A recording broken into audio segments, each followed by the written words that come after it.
Oh, lady, do not close your door. You really could not ask for more. For peanuts you will long for later on. Too late, the peanut vendor will be gone. And then I am sure you will. We're here today in Eccles Wreck. Look at, well, we're not. Some people thought we was in the Bahamas on our holidays, didn't they, Fred? Yeah, But, yeah, very nice. But we're not. Tropical palms in You Eccles. know us, yeah. COVID restrictions have stopped us leaving the country yet again. Yeah, We can have a private party at yours, but don't invite anyone. yeah. Oh, I've got him coming, Novaks. Oh, we'll be all right. That fella, the guy that did the, Tennis, yeah, didn't we? you put Novaks on, didn't you? Right, we're here to give you a bit of culture, hopefully. Behind me is the magnificent Crown Theatre. Now, it opened in 1899 as the Lyceum Theatre. Now, the plan was to bring culture to Eccles. Impossible. That's what I said, and that's what the general public said. They put on grand productions of Shakespeare plays, A Winter's Tale, ballet, opera, and did the Eccles public want this? Did they? No. So the owner, Broadhead, decided in 1900, let's bring in variety shows, comedy, circuses, pantomimes. But I want to talk about two acts that I've played there that stuck in my mind. Now, I wasn't there, don't get me wrong.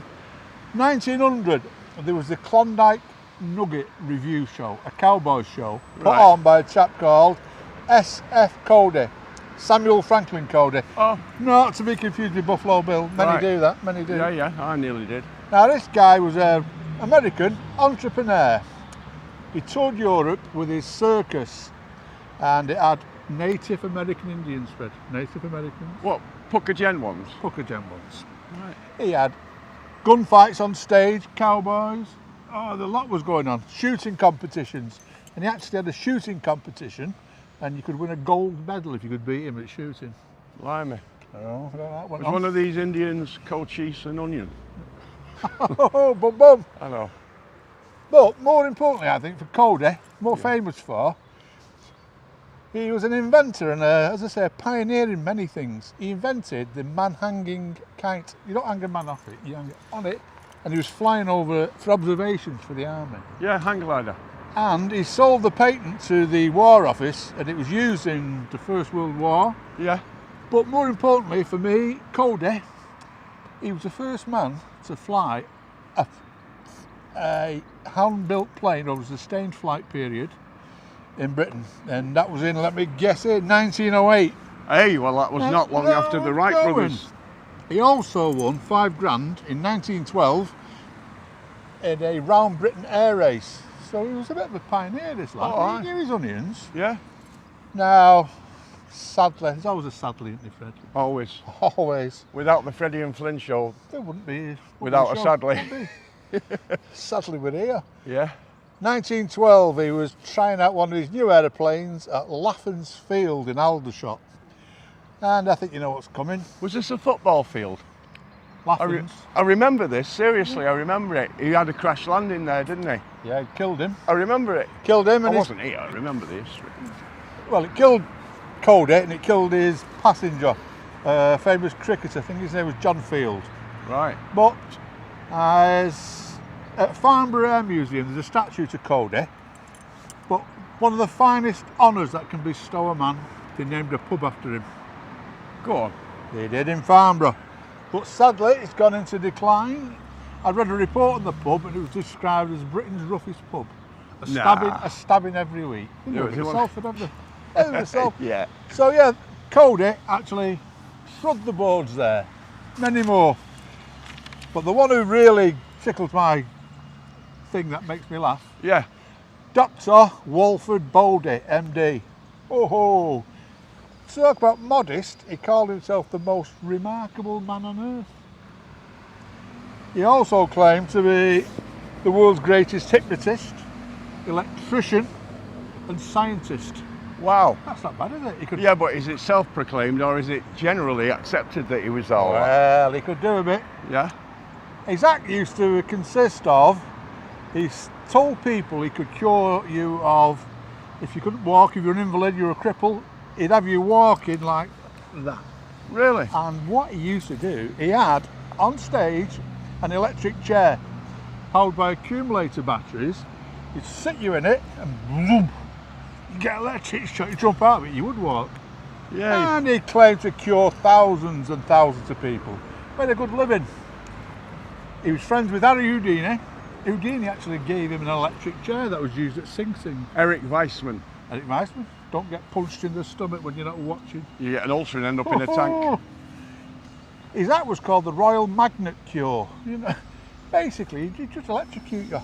I think it's lovely.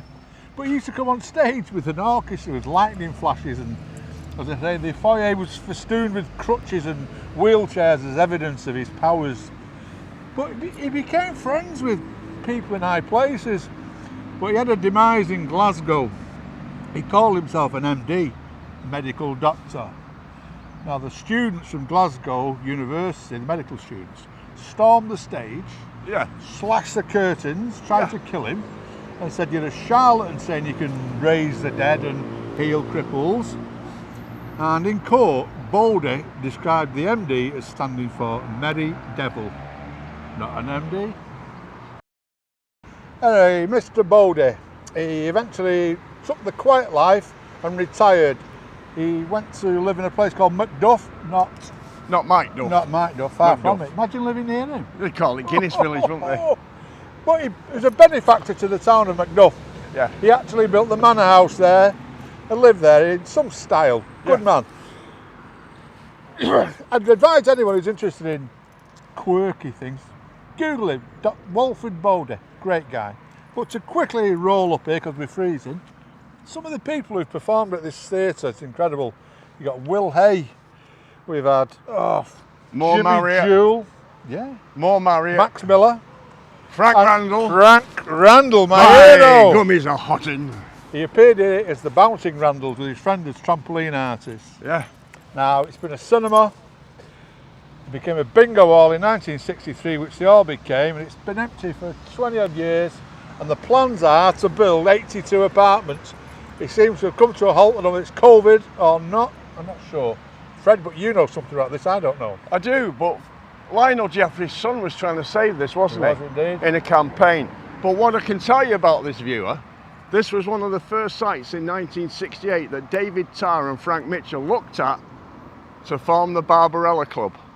The second site was the Silver Screen. What's it called? Yeah. Weatherspoons now. Right, Weatherspoons. That was the second site.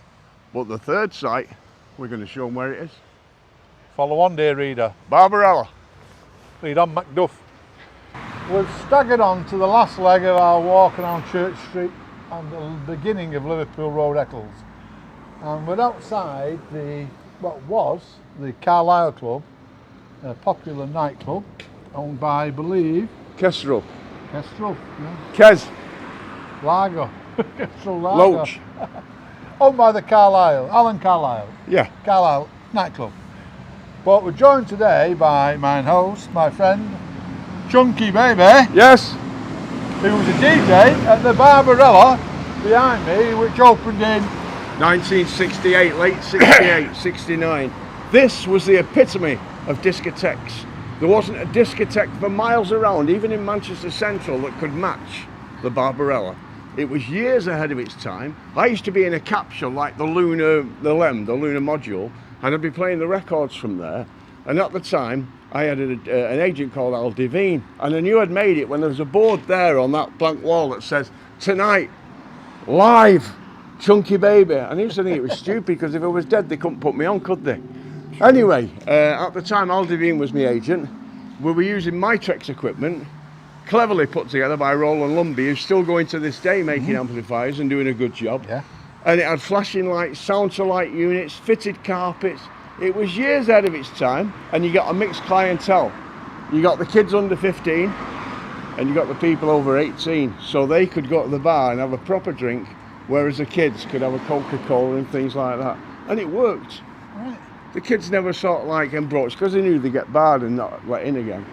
But there were some great dancers in those times. George Monks, Dave Moody, all these Moody, kids yeah. from the past. I don't know what they're doing now. A lot of them are probably dead. Was it right there was a spaceship that you were in? That was it. Is that We was said that that. spaceship? The lunar module. Right. Yeah. People told me. I've got to say, I never went in there when it was a nightclub. No. Too rough for me. Well, it became the swinging Genteel. sporran in 1976, but there was a gap in between that because in 1971, I was in the then Hope Hospital in Ward NE2 having a tonsillectomy by a fellow called Mr. Mulligan. And the fire was here, so I've got a perfect alibi. I was nowhere around, but my records were still here. And I had some really rare Cameo Parkway stuff, you know, stateside, advanced promote. Anyway, at the time, Arlene and Arthur Wilkinson managed to rescue me records. And I come back and I walked out with my record box. And from that day to this, I never set foot in it again. I was interested to learn that it must have been quite a prestigious club because the BBC Radio 1 roadshows. We did, October the 20th, 1970, myself and Dave Eager, under the guidance of John Wilcox, the then producer for Radio 1. Yeah. We did it here, in this very club.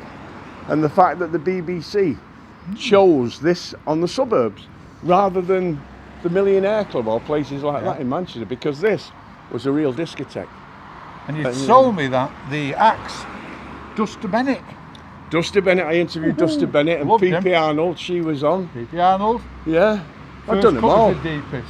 And that was before, that was about 3 months before I did Sid Barrett, who you were amazed that I'd done out of the Pink Floyd. Pink Floyd, yeah. Not my music that funny. I never went into all the heavy stuff. Yeah. To me, that was just another brick in the wall. I like the proper stuff, you know, like Motown and Otis Redding.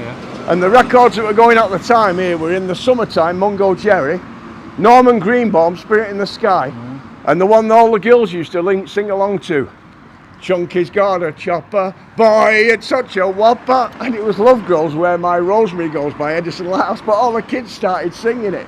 Well, it was fine, okay, till my mum heard them. And it's not like, I mean, it's a long time down the line now. Forget that Chunky's got a chopper nonsense. It reminds me more of the actress now, Googie Withers, as it does. As you get older, you know that. Bill Withers. Can you remember some of the staff? Oh yeah. Frank Barnett was on the door. Pete Ridgway was on the door. Arlene was in the cloakroom with Kath. The girls that I used to give a lift to down at the beer cellar room were Linda Humphreys, Pauline Fryer, Margaret Hand. Arthur worked here as well, Arthur Wilkinson. Trevor was a doorman. David Tarr was here, he was the owner manager with Frank Mitchell, but Frank never showed, he was running Bredbury Hall. But there was always David Tarr here. He had a maroon Merc. He parked his Merc here and I parked my Jaguar in the next opening down there. An E-Type? No. This was after the E-Type. I got a 3.8 Mark II Jaguar. And you know, I saw George Best in town in a white one. Thought I'd get one of them. So I bought this blue one. And I never liked it. I wanted it white. So my mate, Freddie Frost at Lancashire Motor Bodies, cellulose in those days, no 2-pack. Painted it all over white. But the seats were still light blue. So I stained them all with radium shoe dye that I got from the cobblers. They look brilliant black, but at the time, I always wore white suits. And I've been sat down in the car sweating. And when I get out, it was like Tommy Cooper. All the front of my suit here was white, but all the back of it was black. I'm not going to do that again too soon. But they were happy days. Yeah. And if I could turn the clock back, Flynny, I'd take you back into those days. I'm going with you this time, Fred. I've never been before. No. It's strange when you walk past it and we don't know what we've got on our doorstep. Sue's appeared here. Like you say, P.P. Arnold, Duster Bennett, down the road, Frank Randall, and possibly Chaplin. Yeah. It's a brilliant part of Hey, our don't history. ever discount Eccles. Oh, we'll never do that. The home of the superstars. The cakes. Apart from yourself. Oh, yeah. No, I love it. So, on the final leg, and it is the final leg because we're flagging, we've got a new feature, and it is no way a cheap ploy to get me and Fred free beer. No. It's going to be called Pub of the Week. And from here, Fred, hello. From here, I can see a pub, the Dog and Partridge. It's owned by my good friend Dennis, who's kindly agreed to let us in. He doesn't know what we like, Fred, he's going to let us in. So we're going to go over there, I'll tell you a little bit about the history of the pub. Dennis is going to show us all around it. We are the free beer boys. Guinness. Let's go. Dennis, let's go. And these are not ours. As I mentioned earlier, we're at the Dog and Partridge, Liverpool Road, Eccles, with my host Dennis. Hi guys, Tony. And Fred. Yeah. And we've come to look around the pub, sample our beer. So Dennis, how long have you been in the pub? This will be my 8th year, sorry about me alarm. Thought it was last orders, I was panicking. This will be my 8th year in the Dog and Partridge. It's been a mad 8 years. It's a life-changing experience for anyone who wants to get into the pub game. Pub landlords attract a lot of women, don't they, after time? Listen, don't remind me about women, mate. Right. been there and sacked I've done it all, mate. I've done it all. There's nothing. Keep away from that then. Yeah. Oh, please do. Would it be safe to say that the pub, easy looking around, massive Salford rugby? Yes, it's something that when I took over the pub, that I try to dedicate the pub to be an outlet for the rugby fans. Obviously, after losing the Willows, you didn't have anywhere to go really. And you was only round the corner, weren't you, on the Tootle Drive? I was. That's where I was brought up. Yes. Behind the ground. Yes. So I thought, I'll make it out. It started off as a small group of 10 lads, and then we was doing away trips, and it just got bigger, and then it's just bigger and bigger. You go abroad? Yes, we go abroad. We do the trips abroad. Myself and Mr. Ray Dix, we organise the coaches for Lorette de Mar to go to Catalan Dragons and that. So it links with the pub as well. It's good. It's a good buzz. We have a great atmosphere on match days. Win or lose, we still booze. That's our motto in life, especially in rugby. Yeah, it's good. You've got all this memorabilia on the walls. Yes, balls. We'll pan round boots. them in a minute. You've got Shirts. the boots for the £1 million match. Yeah, that one there was Josh Griffin. His boots. He set 2 of the tries up. He actually went off injured and then came back on and went through the pain barrier and set 2 of the tries up. What obviously got us through to the £1 million game.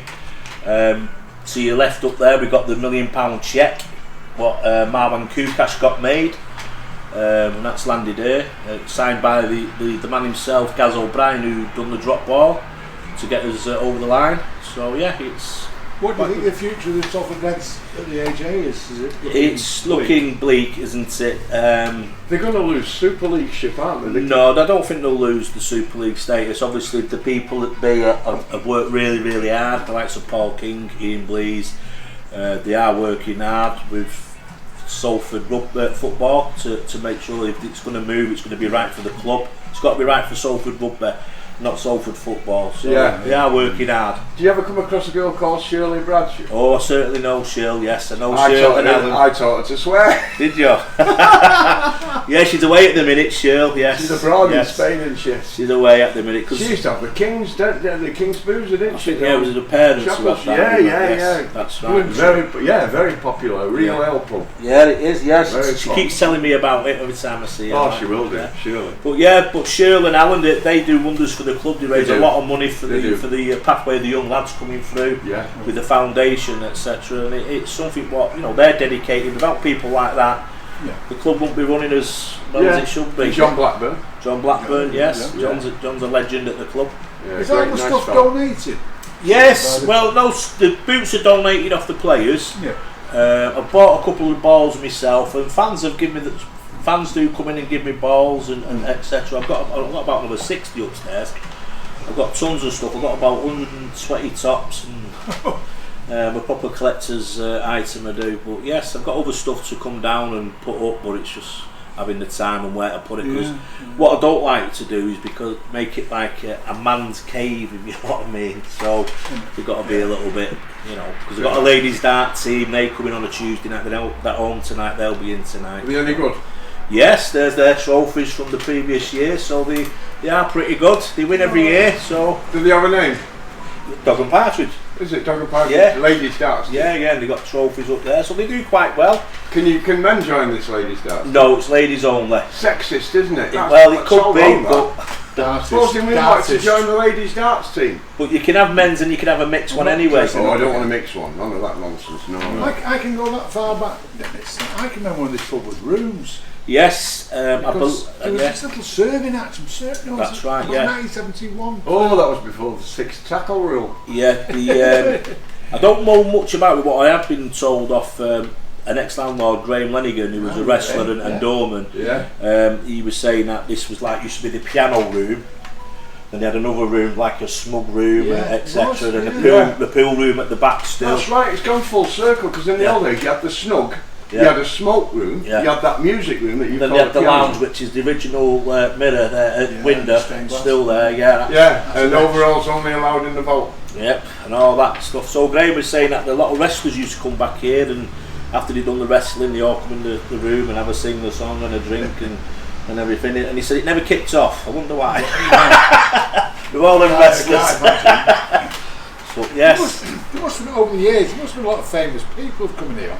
Because from the Crown Music Hall, this is the nearest pub. people had referenced it, saying, "Oh, we nipped to the pub, Pop out in the interval. Yeah, but I mean, years ago as well, we had the church there, unfortunately, what's been knocked down.